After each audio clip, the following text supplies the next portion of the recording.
Hello, everyone. Welcome back to the Final Tackle podcast. And we are joined by, honestly, a legend of Collingwood. Was part of the Collingwood team that played in both grand finals in 2010, the drawn and the replay. His name is Chris Dawes. Thank you very much for joining us here today. And how was your day so far? DROM Clothing. They are a clothing store company based in Woy Woy, New South Wales, Australia. But guess what? They ship Australia-wide. They have a great range of winter clothing with their current winter drop happening at the moment. So be sure to go through DROM. Tell them CJ sent you from the Final Tackle podcast. Also, we have discount codes dropping soon. So be sure to keep an eye out on our Facebook and Instagram. Yeah. No, appreciate the opportunity to come on and have a chat, CJ. Day's been good. What time is it? It's about 7 p.m. In the evening. I'm over here in New York, where I've been living for the last kind of 3 years. Yeah, nice. And we'll touch on that a little bit later, but let's get stuck in your career stuff. So your grassroots, Sandringham and Hampton. What was it like growing up in you could really say clubs and or organizations that are well established in the system of AFL, and then obviously growing up as a kid and all that sort of stuff. And what team did you follow? Yeah, I mean, from a footy perspective, I was I played juniors and loved footy and was a Geelong Cats fan just because that's who my dad and older brother had gone for. Yep. And like most kids, when you're 11, 12 years old, I just kind of assumed that I'd play footy for the Cats, and in the summer I'd play cricket for Australia and didn't think much of it. Yep. And that's it. And around that sort of 12, 13 years of age, I fell in love with basketball, actually, to the point where footy took a real backseat. Oh, wow. And so basketball was my main passion, and it's where sort of all my energy went. And actually the only reason I ended up getting back into football was going to Brighton Grammar, and Saturday sport was compulsory. Yep. And we weren't a big enough school in the APS to have a basketball team. Other schools within the APS had basketball teams as well, but being a smaller one of the only offerings in winter was football. So I did that because I still liked it and was good at it. Yep. And I used to try and get out of it when I was in representative squads. And then one year in about year 10 of school, I think it was, I missed out on one of the state teams. Oh, wow. And the coach of the first 18 at the time was a recruiter at Richmond as well. Mm-hmm. And so he said, look, mate, run a beep test and we'll bring you to our little pre-season weekend camp. Yep. And I sort of ran an okay beep test. And as a year 10, they got me involved with the first 18. And really that year was when I fell back in love with footy, and I saw out my junior basketball career. And then I think end of year 11, it must have been, I was done with that. I'd seen through that commitment. And so and at that point, I was on the Sandringham Dragons list. Yeah. But was honestly lucky to be on there. I played one or two games in that kind of bottom age under 18s year. And I remember one game where I was athletic and enthusiastic, but had no game sense and was pretty awful. And I sort of, that typical athlete way, I sort of took a huge contested grab 20 metres out from goal straight in front. And then I think with my set shot, and it was at the Beach Road Oval in Sandringham, I kicked the ground and missed the footy. And that sort of summed up where I was at as a footballer at that time. Yep. And then for whatever reason, that following year, I was done with all my basketball going into year 12, and just found a bit of confidence and had played enough footy by that point that all of a sudden I went from barely deserving a game with the Sandy Dragons to, that year being a regular starter sort of thing. Being, one of their best players and playing for Victoria. And this episode is brought to you by our proud sponsor, Gold Coast Trading Cards. They are an authorised TLA trading card dealer, and they are the NRL collector's choice. Be sure to get all of your NRL trading card needs at Gold Coast Trading Cards. Yeah, I mean, for whatever reason, I think it was a combination of getting a bit of confidence and having played enough football by that point, came into year 12 and all my focus was on football, and ended up putting together a good year and played a good game. That led to a couple of good games. Had an okay campaign for Vic Metro, And then going to the finals for Sandy Dragons, all was looking pretty good and was pretty confident in our final home and away game. We were 10 goals up in the last quarter, and I actually had a teammate ran back in with the flight into my space and landed on my leg, and that's when I did my ACL. Oh, before you even get your AFL time, and ACL's never good. Far out. Yeah. Look, I think one of the things, looking back on that is it didn't bother me too much at the time. I was feeling fortunate to have at least played a season, a full season in. Yeah, absolutely. And I don't think I'd realised at that point during my top age under 18 year, I don't think I realised how likely I was to get drafted. I kind of thought of myself as, I might get a spot on a rookie list if I'm lucky. Yeah, maybe get 60th pick sort of thing. Yeah, Yeah, and that was probably a best case scenario. And then when I went up to the draft camp, and I was fresh off surgery, I couldn't do much other than interview with the clubs. And then once I started meeting with them, I think most of them said, "Well, what are you going to do if you don't get drafted?" I was like, "Well, I probably wasn't really expecting to anyway. I'll probably go to university and just rehab my knee and see if I'm still enjoying my football." Yep. Which is probably a different experience to what a lot of, certainly nowadays, a lot of kids, you come up from about under 16s onwards and your whole focus is on getting drafted. Mine was much more on trying to win and enjoying my footy. Exactly. You had a backup for just in case. Yeah. And look, as it turned out, it all sort of went fairly well. I don't know if I would have gone much higher in the draft if I hadn't done my knee. The Pies took me in the second round there, and look, it ended up being, again, something that I think held me in really good stead for my career, because my first experience on an AFL list was the difficulties of being in rehab. And almost every player will go through a long-term injury at some point, or a medium term. Absolutely. And that's a really challenging thing, to be removed from the main training group, to feel different to your teammates, to not get to compete on a weekend, which is, the whole thrill and what makes the hard training sessions worth it. I was working towards that common goal. Yeah. And so I was immediately put in that, I guess, taken out of that main group and had to learn how to train, how to push myself when you didn't have a group energy to drag you along. And was fortunate to learn from some experienced guys who were also had long-term injuries, and taught me how to train hard and how to push myself. Who were some of those players, if you don't mind me asking? Yeah, I remember doing a lot of sessions with Paul Licuria, Brody Holland.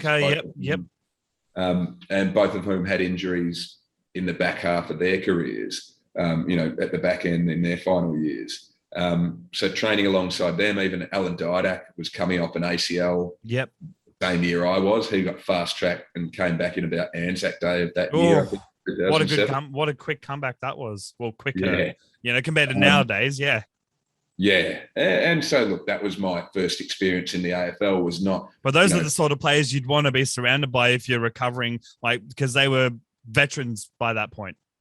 Yeah, certainly. I mean, Licuria and Brody Holland, they were veterans and really respected guys. And so to be able to see them train and try and emulate them was, again, sort of consider myself fortunate for that experience. Yeah. Oh, nice. Honestly, that's such an interesting, journey from being an AFL fan as a kid, playing it, every weekend, to, as you said, falling in love with basketball of all sports, and then working your way back into AFL, and then, getting the draft. And then obviously you end up getting your debut. I think it was round 19. Oh, I'm probably wrong with that statistic. It was 2008 against St Kilda. I know that much. And you actually got your first goal in the AFL in your first game, which is quite a pretty cool club to be part of.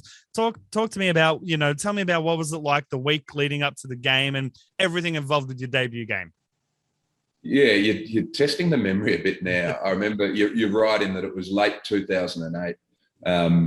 And we're playing the Saints at the MCG. I think it was a Saturday night.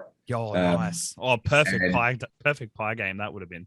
Yeah, there was sort of 72,000 or something like that at the G. And goosebumps.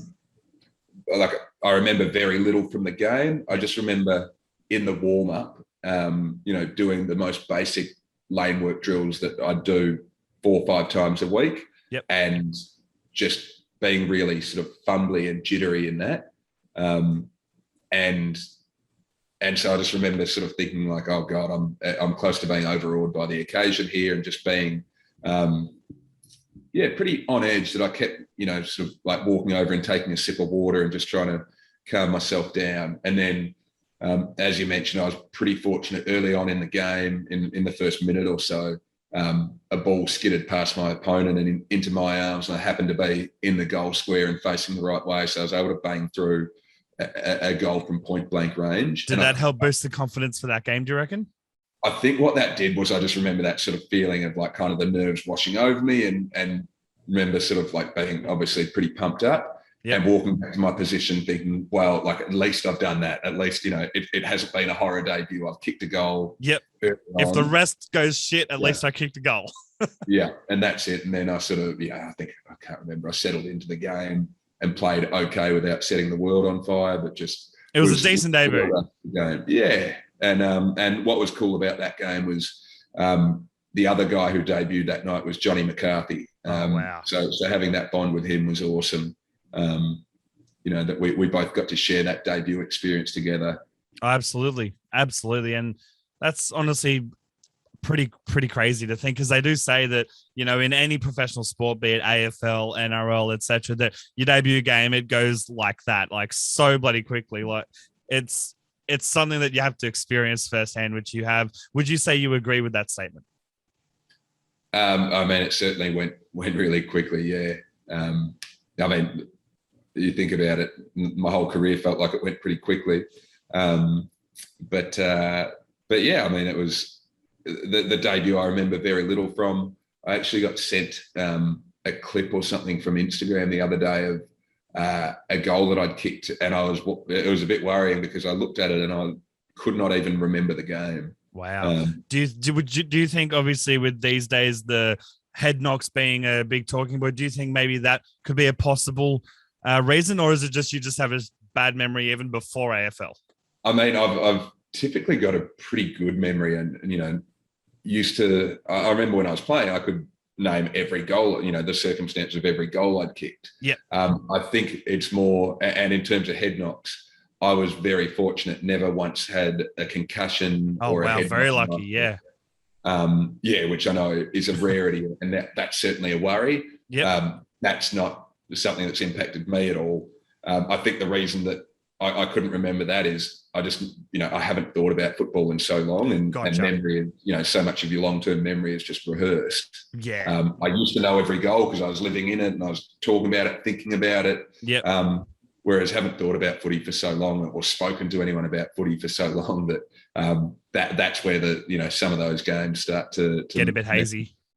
Yeah. Yeah, no, that's fair. I just wanted to bring it up just in case, because it's definitely a talking point at the moment these days with every sport. Yeah, sure. And in 08, as we said, you debuted against St Kilda. 2 years later, you go up against St Kilda in the grand final of grand finals, 2010. Everyone knows how it went down. The replay, and then obviously there was the draw, then the replay. First of all, what was that season like as a club? Because every grand final team, or winning team, says they, had that vibe about the club at some point of a winning culture. What was that year like, and the peak being the grand final? Yeah, again, if I sort of reflect on it from my own perspective, 2010 started with me not being a regular senior player. It wasn't until Anzac Day, which would have been about round 5. Yeah, you had a blinder that game in particular. Again, I think you're being generous. It wasn't even a blinder so much as what was, I guess, memorable about that game was the week before Anzac Day. That was when Mick kind of swung the axe. He brought in myself, like Ben Reid, Nathan Brown, Brent McCaffer, a bunch of these of us younger guys who were kind of on the fringe. And he left a few of the older guys out, one of whom was Lee Brown. It was basically me for Brownie. Brownie then went back and got best on ground in the twos a couple of times, and forced himself back in the team, and we found a way to play all three of us. But that was significant, that game, because it was when Mick played a bunch of us young guys. We all did okay. and then that sort of formed the base, not the basis, we had all our established stars as well. Yeah, you had that good mix of old and new heads, sort of. Yeah, to the point where it was well documented. We had, great players who ended up not playing through the final series, guys. Oh, mate, there was fans in uproar being like, why are these players not playing? But it's like, again, look at the youngsters such as yourself at the time. They're just dominating and getting the spot. Yeah. And so that was kind of the beginning of like the 2010 season for me, if you like. And then from there, felt like I was competing for my spot a lot. I think I may have got dropped one week at some point around the middle of the year, maybe for Queen's birthday. Yep. And then went back to the twos, played well and got brought back in and then held my spot from there. Yeah, nice. And then I remember it was about round sort of, late in the season, round 15 or 16, and we came up against the Saints. Yeah. And it was like a top of the table clash. And we beat them convincingly by about 8 goals. Yeah, and that was when it really felt like, okay, we can beat any team in the league here. Yeah, okay, yeah. And I think actually we either just beat or just lost to the Cats again late in that year, and they were the other star team of that era. Yep, and, absolutely. And we may have just lost that game, but again, it felt like we could beat any team. And then to the point where when we ran up against Geelong in the prelim final that year, mate, that prelim, love it in the first quarter. Champagne football, as I say, for that game. It was great. It was one of those nights where it felt like every bounce of the ball was going our way, and everything clicked. Yeah, and then that sort of fast forward to the grand final, and that first week was pretty. The first grand final week. What was that like? I mean, all I remember was one of the things that felt really comfortable about that whole year was we were very much creatures of habit, and everything was so routine to the point where every Friday before a Saturday game, I'd go to the same cafe with the same group of guys. We'd all kind of order the same food, sit in the same spot, and it would just became our real comfort, our routine. It was, okay, you do that on Monday, you'd be down at St Kilda Sea Baths, and again, you'd just go to the same cafes and order the same thing. And I think that became that structure, that routine became really comfortable. And so that's one of the things I remember that first week of the grand final was, the parade. That meant that we had a different... it would have thrown off the routine. Even the training session, we didn't do our normal training session. We were sort of, there was about 30,000 people at training. So that was all strange. And then I remembered, one of the feelings I remember was when we drew that game and there was that, sort of aftershock of, Jesus, what happens now? Can we do it all again? Yep. And I remember it felt like we very quickly, the group feeling was, all right, well, we know what to do here. We, recover tomorrow. We go to Sea Baths Monday. We do this, and we just kind of fell straight back into our routine. Just another week of footy. And felt really confident going into it. We're going up against a team that we'd beaten already that year. We then, felt like we let them back into the game the last week, and were lucky to get away with a draw because we had the game on toast. And so I remember going in at halftime of the replay, and it was almost a carbon copy in terms of, we were leading, we were in control, and we did that in the first grand final. And then we came out in the third quarter and just started playing right into their hands, just kicking long on top of their loose man in defence, and just giving them opportunities to rebound and making it hard for ourselves to score. Yeah. And then in the replay, we lowered the eyes a bit. We just kept overwhelming them to the point where we just kept scoring. And the replay as a Collingwood fan was great to see. Yeah. That's sort of about my recollection of the 2010 season. Yeah, nice. Obviously, the Mad Monday after the grand final. Obviously, you can't speak about what happens on Mad Monday stays on Mad Monday. But was there any notable, fans from the public come up to see like any fun or memorable interactions with the public during that week? What was interesting about that year, actually, that Mad Monday, if you like, just kind of the celebrations was. It was everything was a week late. Like most of us were supposed to fly out, that next day, or I think I was supposed to fly, to a holiday in Bali or something. Yeah. So we pushed it all to the Tuesday, to the point where, most guys, you win a premiership, you basically got a week-long, series of parties. Yeah. I flew out at like 6 a.m. on the Tuesday morning. So I had a mad Monday and, I had a couple of hours sleep and then, basically crawled to the airport still in the same clothes I'd gone out in on the Saturday night. Yep. And went to Bali. So it was just a strange end of season. It was unlike any other. Okay. And that's fair enough. And obviously the following year, Collingwood make the grand final again. I'm not going to mention the game because we all know what happened. What was speaking of Mad Monday, as you said, there was a bit of a thrown off Mad Monday in 2010.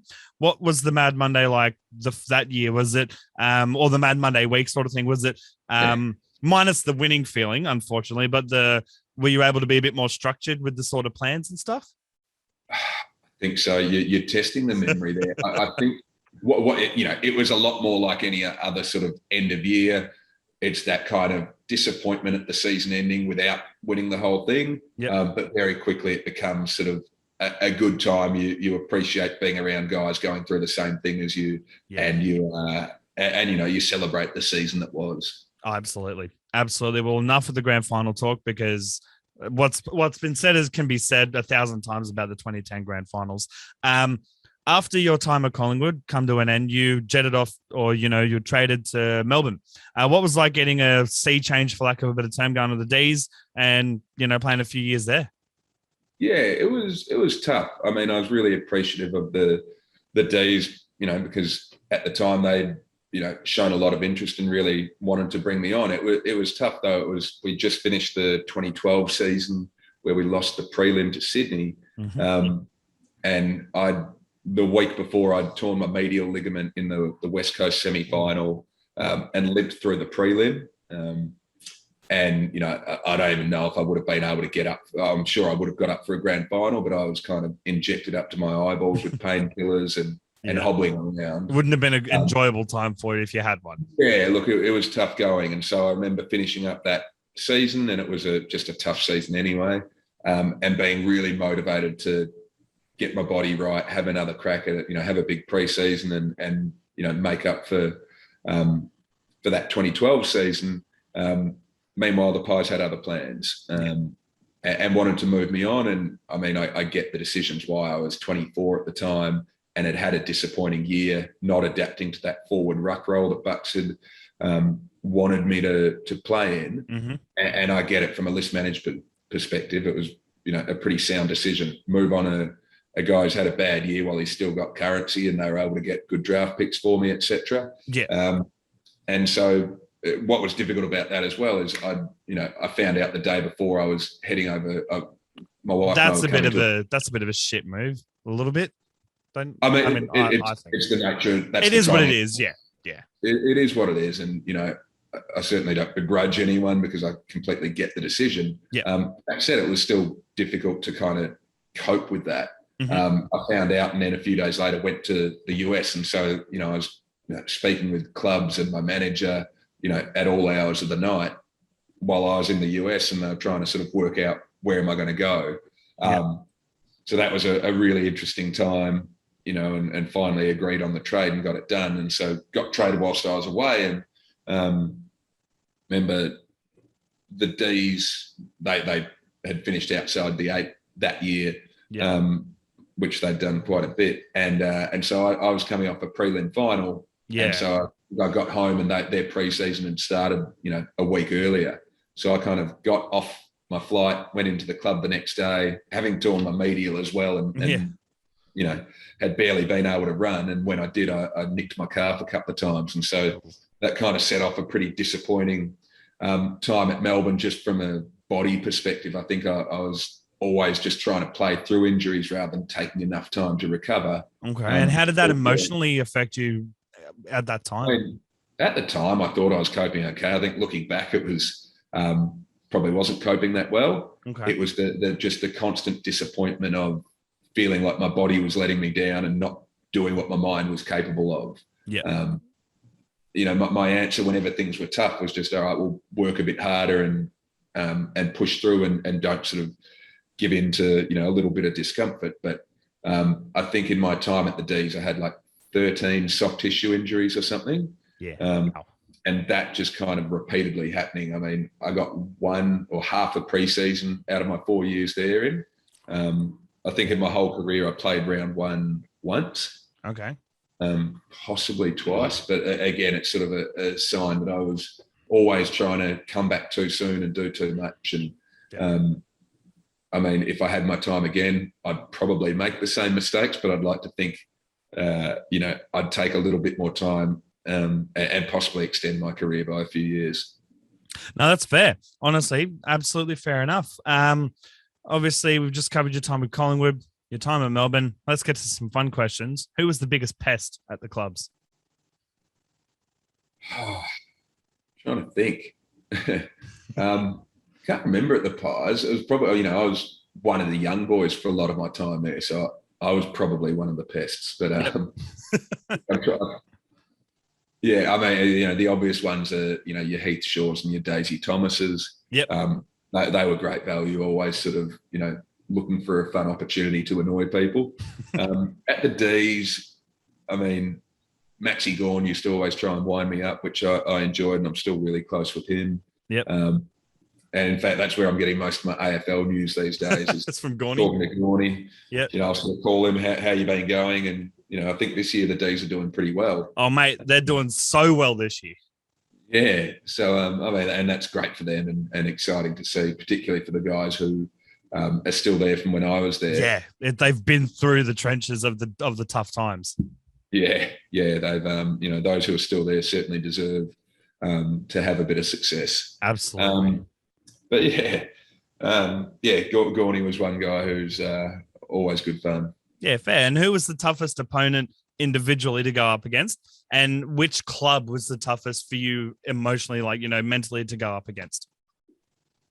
It's a good question. I've never thought of who's difficult to go up against mentally. I think that would vary in any given year. Yeah. As in, depending where you're at mentally. It wasn't as though there was one particular club who, I just couldn't play well against. I think it was more a case of, the best teams each year. During most of my career, Geelong was it would have been Geelong, I reckon. And particularly, I played a couple of games against them when I was at the D's. There was one day we played them down at Cardinia Park, and it was pretty wet, and I was sort of playing deep in the forward line, and I think we had the world record low for inside 50s. We had 19 a day. Shit. And so, I was running around in the wet. Meanwhile, I had Harry Taylor playing on me and Jimmy Bartell and James Kelly dropping those back. Those are names you don't want playing against you, let's put it that way. Yeah, it was pretty tough to get a kick that day. In terms of individual opponent, trying to think who I found the most difficult to play on. Usually it was the ones that I didn't like play on were the genuine lockdown defenders. Yeah. In fact, one of the hardest guys to get a kick on was Simon Prestigiacomo. Yeah, because what he would do was just he'd follow you. You're basically getting tagged. He wasn't having impact offensively or very little, but you just every time you thought you had him beat, wherever you are, he's there. Yeah. And so I found him one of the hardest players to play on, more so than the guys who some of the more rebounding defenders who would back themselves to win the footy, like a Brian Lake or to a lesser extent, even like Alex Rance and Matthew Scarlett, like all very good players. Absolutely. But they typically back themselves to win the footy. So they weren't, hand across your back all day. Yeah. So at least I got some respite there. Yeah, no, absolutely. Wow. That's so interesting to find out. What's obviously the grand final would definitely be the answer to this question. But I'll ask it anyway. What is your personal highlight of your individual career in the AFL? Yeah, I think the grand finals, the obvious one, and certainly, I didn't have any great accolades or anything like that individually. And so, you got leading goal scorer for Melbourne. I don't know if I would have even got double figures that year. That's how few goals we were scoring. Fair. No, look, really, it is the grand final, and I think reason being is that's what I take the most satisfaction out of. Yeah. I was constantly frustrated at not playing good enough games or good enough series of games strung together. But but always had sort of a sense of satisfaction, from having been a part of that winning 2010 Yeah. team. You can look back on and think, I may not have had the best career or whatever. I mean, you did, in my opinion, because as a Collingwood fan, that year just, mate, it was amazing. So, but you can look back and think, each year I was playing injured most of the time, but I won a grand final sort of thing. Yeah, I mean, I think one of the most enjoyable wins outside of that was actually a game for Melbourne. Mm-hmm. And Melbourne, that was a team when we were second worst team in the league, I think. And we played a game at Adelaide Oval when they were a repeat final side, and we ended up beating them over there. And I played a good individual game as well, and it was just a hard fought win. Yep. That's one that sort of springs to mind, outside of the obvious success at the Pies. That I've got a lot of satisfaction out of as well. Well, I mean, Melbourne and Adelaide always go at each other regardless. That's always a good game to get up for and a good game to watch on the calendar. I was going to say something about the D's just then. Yeah, the D's was an interesting time. I mean, I got recruited there by Mark Neild to play under him, and I was injured. Kept getting injured through the preseason, so I didn't debut until about round 7 or 8, I think. And then Neildy was gone by about round 9 or 10. Oh, wow! And so it was, and the whole. You then had to prove your spot to this new coach as well. Yeah, it wasn't even so much about proving my spot. I think it was just kind of like this whole kind of plan and vision. The whole plan was I got recruited to play alongside Mitch Clark, who had gotten there a year prior to me. Yep. Because one of the things I did really well was I was a very good second key forward. Yeah, you were. I think the reason I got a spot at Collingwood was because I complimented Travis's game. I was literally about to say you and Travis Cloak were complimented each other and were damaging together in the forwards. Absolutely. Yeah, and so that was kind of the intention. I was going to go to Melbourne, play under Neildy, and form a strong partnership with Mitch Clark. Yep. As it turned out, he and I never even had a training session together because one of us was always injured. Far out. And then, he sort of retired briefly and what have you after a couple of years of my being there. So that was kind of, didn't go to plan. I still, enjoyed that 4 years, but it was a frustrating 4 years as well, just with my body. No, that's fair. And obviously 2016 comes along, the delistment / retirement, all that happens. How did you transition from full-time footy to retirement? And obviously, I'm guessing moving to play for Sorrento and then in the Nepean Cup would have helped the transition a bit, would it? It's a good question. It was tough. It was, I didn't want to finish playing, but no, of course. That was the way it was. And so I was fortunate that by that point, I'd just about finished my degree. So I did, that summer, I finished off my remaining units and had a degree, by February of that following year. That's a good thing to have a fallback for. Yeah. And then, I mean, not that I sort of necessarily utilised it in that I went to work for a guy in a finance broking company who I'd gotten to know through my time at the Pies. And so was fortunate again to go and work for, a good company and learn some really good habits. So I had 2 years there. I really enjoyed my time playing footy for Sorrento. Yep. Made some great mates there and loved the club. And as I touched on earlier, I didn't really have a local junior footy club, as it were. I played, for Brighton Grammar, but I was more into my basketball for a lot of that. Yep. So my first real taste of local footy and country footy. Yeah. And so I really... How good's country footy? Let's be honest. It's great. It was great fun. Again, it was probably, a bit like my time at Melbourne. I tore my hamstring on my calf just about, every month while I was there. So I barely played. I didn't even play half the games for them, which was constantly frustrating. But what was nice about it was that didn't impact my whole livelihood. If I'd... whilst I wanted to play, if I didn't, I'd still go have a beer and relax rather than, it consuming my whole days and, impacting me quite so much. So I had 2 years at Sorrento, which was good fun. But my wife and I had just been itching to get over here and, just get to live this New York life. And how is the New York life treating you? What are you doing now with yourself in New York? How are you guys coping with, the pandemic and everything involved with moving to another country, especially the United States? Yeah, it's been a wild ride so far, and we're loving it. We've been about 3 years here. Made the move over. I was fortunate. I've got a sister who lives here with her husband, who I'm really close with, and we got an apartment a block away from them, which was great. That would have absolutely helped them make the move easier for you guys. Yeah, and we've got some great friends here as well. And, we brought our dogs over from Australia with us as well. That wouldn't have been cheap. Far out. Certainly not cheap and certainly problematic because they've both got their health issues. But, yep. They're part of the family. So it was a of course. Mine.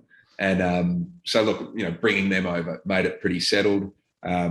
Moved with my wife's work, and then I had to go and find a job, and so I'm working for a recruitment agency, a global company called Michael Page, which has been great. They've seen a lot in me. I'm managing a team. The impact of the pandemic was interesting through that. I went from being part of a team of sort of 25 people in our business unit, and then by the end of the pandemic, we were down to about 6 of us. People are either quitting or getting laid off or furloughed. Definitely lucky to keep your job then, for sure. Yeah, I certainly was. And things are rebounding, and I've got hiring people again, which is a nice feeling. And it's just been a great way to learn how to manage, effectively a sales team and learn that skill set, which has been really good. Oh, absolutely. And obviously you moved to New York, Manhattan in particular, about a year or two before the pandemic. New Year's Eve, did you go and watch the ball drop? No, that's not something that's been on my radar. I'm trying to think what I would have I don't think I've actually been in New York for a New Year's since we've lived here. I came here one year about 10 years ago with the family. But again, I think we went to a party, at a nightclub rather than going to see the ball drop. Yep. Yeah. Well, from what I've been told, it's basically you got no chance if you're not there like the day before New Year's Eve in Times Square because it's just so busy. And I was about to, I'll bring up the topic. Obviously, New York is totally different to Australia because it's a very different country, a very different city. Is it like, how busy is it pre-COVID pandemic, and how busy is it now a year and a bit after the pandemic kicked off? Yeah, when you say how, I guess, like, to answer the how busy is it, what I've realised is any time of day or night, I'll walk out of the apartment, and certainly pre-pandemic, and we lived in a relatively quiet neighbourhood, and there's people everywhere you look. It's like Melbourne at midday on everyone's lunch break, but 24 hours by the sounds. Just about, yeah.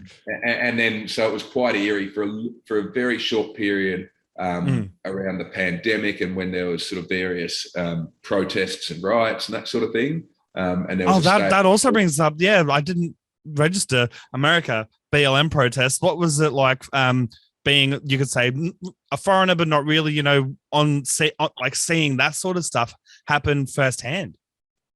It was really interesting. It was, I guess probably interesting is actually a good word to describe it, just in that it was a good opportunity, not having lived and been impacted by it quite so much, is trying to learn from people who had and understand the points of view. The point I was illustrating about that was that was like a 3 or 4 day period. There'd been some, protests that some opportunistic people started looting and stuff.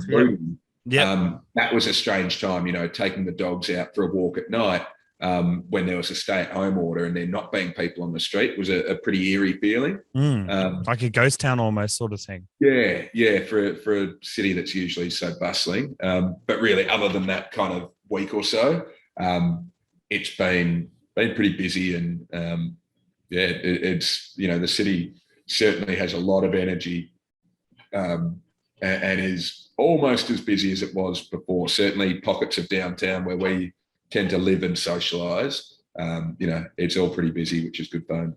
No, that's fair. Now, obviously, the real talking point, the beer over in the US. Obviously, it doesn't compare to Australian beer, but what sort of beers or beverages would you recommend for someone who's traveling to New York? So my wife works for Anheuser-Busch, Okay. who own Budweiser, Bud Light, all of those ones. So Yep. I'm pretty bound to say all of them. And who, when we moved, they were owned by CUB. So my favourite beer is a Victoria Bitter. Oh, never. Okay. I'm not a fan, but okay. Yeah, right. So I love a VB. Yep. Outside of that, I mean, what's funny here is a lot of people, any sporting event, people are typically drinking Bud Light or Budweiser. Yep. I tend to drink liquor most of the time. So I'm a big fan of either a martini or a Negroni, depending on my mood. Yep. But in the summer, it seems like margaritas and frozen margs are pretty popular as well. Yeah, nice. Yeah, no, that's awesome. Oh, bless you. Nah, yeah, no, good. Yeah, okay, that's interesting. And how do you like your steak? Do they have a different way of doing this? Obviously, they do rare, medium rare, all that jazz. But how do you like your steak over in America? Yeah, I tend to like it medium rare, if not close towards rare. Yep. I've got actually a group of Aussie mates. We get together love it. once a month on a Thursday night, and we have a steak night. And so we go to the best steak restaurants, which is good fun. And actually, the boys, I've only missed one night, and that was because my daughter was born. Oh, congrats! Yeah, thank you. Which was so it was the first steak night I missed, and the boys went out and they got a steak, or they got a cow tattooed on themselves. So, the night you missed it. Yeah, to brand themselves for steak night. So yeah, we're pretty passionate about our steak. I was gonna say that's some kind of shenanigans by the sounds, because how do you go from going from a steak dinner to going to get a tattoo of a cow? There's probably some drinking involved. Yeah, I think it's the excitement. You catch up for a drink beforehand, and then you crack open a bottle of red at dinner, and then sort of there's always something open in New York, so you kind of keep going. And about 8 of the boys wound up getting tattoos. Yeah, nice. And how's the dad life treating you, and how are you adjusting to the dad life? Yeah, it's been great. I mean, I'm so lucky that Paige is an awesome mum. She's just a natural mum. And we're also really lucky that our little girl was born happy, healthy, everything went to plan. That's awesome. So she's been great. It's also awesome. We've got a few friends who had babies 3 weeks before us, 6 weeks before us. So wow, yep. A really close group of mums that she's close with as well. Last week we had a house out in the Hamptons, which is kind of the fancy equivalent of the peninsula. Yep. Yeah, so we just had a house down at the beach for a week. Oh, very nice. We had the 3 couples with their babies, and it was a nice, relaxing time. And that's what a group holiday looks like for us now, is doting on babies, sitting by a pool, and everyone going to bed early, which is a bit different to previous trips.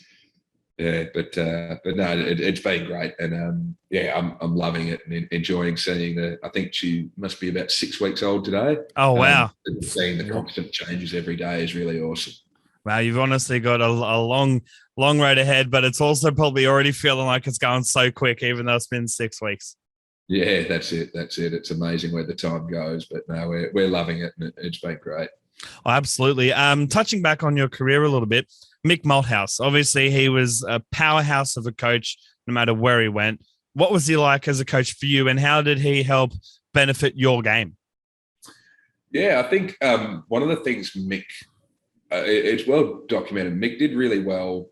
He had the ability to set a standard for the team, but then within that, to allow people some freedom, and to kind of within a group standard, treat people differently. He was really good at pushing different buttons. Mm-hmm. The way he would, he might speak to me would be quite different to the way he might speak to another player. Yeah. I found him really intimidating is not quite the right word, but I found that I really sort of was always on edge around him, and worried that I might mess up, and wanting to impress him. And I think and felt like he was always hard on me. And he actually said to me the night we won the flag, he's like, "Look, Dawesy, I know I ride you pretty hard, but hopefully you're seeing now that it's all worth it." And and looking back on it, I played my best footy under Mick. And I think I was a player where if he wasn't hard on me, then I probably wouldn't have, played quite so well. Maybe not, but sounds like he was a good man manager by the sounds.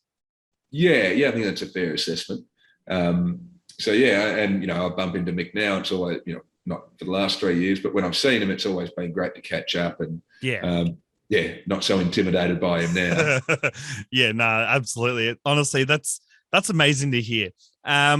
I'm just going through the list to see if there's anything else, like in particular on the list. We've gone grassroots, the draft, debut, grand finals, move to the D's, transition to retirement, Sorrento. During these days, we basically covered that. So last year, obviously, there was the lockdown. Obviously, I don't know to what extent America obliged to that because the media in every country blows it out of proportion. But during the lockdown that you had to go through, what was your Netflix binge? Oh, good question. I had to watch, I had a pretty nasty skiing accident like 2 weeks before we all got sent home from work. Okay. So I was couch bound for a month or two there. I'm trying to think the sort of shows that we cycled through. Really enjoyed Ozark. That's a good one, yeah. We actually had a trip to the Ozarks planned wow. Must have been last summer. Yep. There was a group of us going to go there, but then, about 3 weeks before we were about to go, there was a had other plans. Yep. Yeah, there was an outbreak there, so we had to pivot, and I think we went to Denver or somewhere instead. Okay. Ozark was a good one. Really enjoying a show at the moment called Lupin, which is a French show. And the other one that I would just sort of comfort watch is some old classics like watched a bit of Seinfeld, watched the American version of The Office. Yep.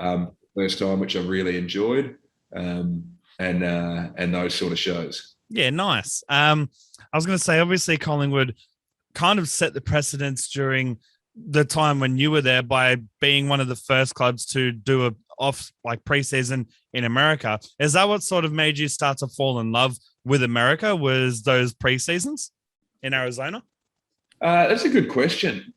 Probably not is the answer. And having seen quite a few parts of the States, New York does not feel at all like what most of the rest of America feels like. And Arizona included in that. Arizona is much more typical of kind of the America you see on movies and that sort of thing. Okay.